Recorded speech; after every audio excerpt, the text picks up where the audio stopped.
सूर्य चिन्ह लिएर आउनुभयो, त्यसपछि कलम चिन्ह लिएर आउनुभयो, त्यसपछि तपाईले तारा चिन्ह लिएर आउनुभयो। तपाईले हामीले के गरेर तपाईलाई विश्वास गरेर तपाईलाई उदिने, तपाईलाई विश्वास गरेर हामीले के भनेर दिने, यसको जवाफ मलाई दिनुस्।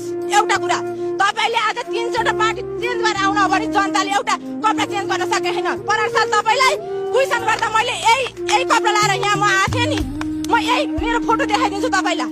यही कपडा लाएर म यहाँ तपाईलाई क्वेसन गर्न आथे, मैले आज एउटा कपडा चेन्ज गर्न सकेको छैन। तपाईले पार्टी चेन्ज गरेर आउनुभयो, तपाईलाई विश्वास गरेर हामीले भोट कसरी दिने?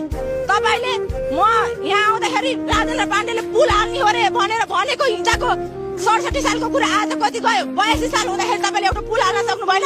आज जनताको अगाडि तपाईँ भोट माग्न कसरी आउनुहुन्छ? तपाईले यो गरेर त्यो गरेर तपाईले कतिवटा भन्नु हो? तपाईका खल्तीबाट ल्याएर हालेर तपाईको तालजीको बेचन ल्याएर हाल्नु भएको छैन होला नि। सबै जनताको कर काटेर तपाईले सब एक पसलबाट उठाएको दुनियाँको भ्याट उठाएको पैसाले तपाईले गरेको होइन, तपाईले गरेको होइन।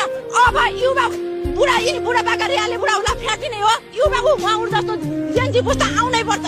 नेपालमा यिनी रियाले बुढा उला राखेर कामै छैन, कामै छैन, कामै छैन। बिन्ती छ तपाईहरु अब बाइ बाइ गरिदिनु होला। मेरो हजुरबाबुको उमेरको तपाईँ हुनुहुँदो रहेछ। म नजन्मिँदादेखिको तपाईँ राजनीति गरेको।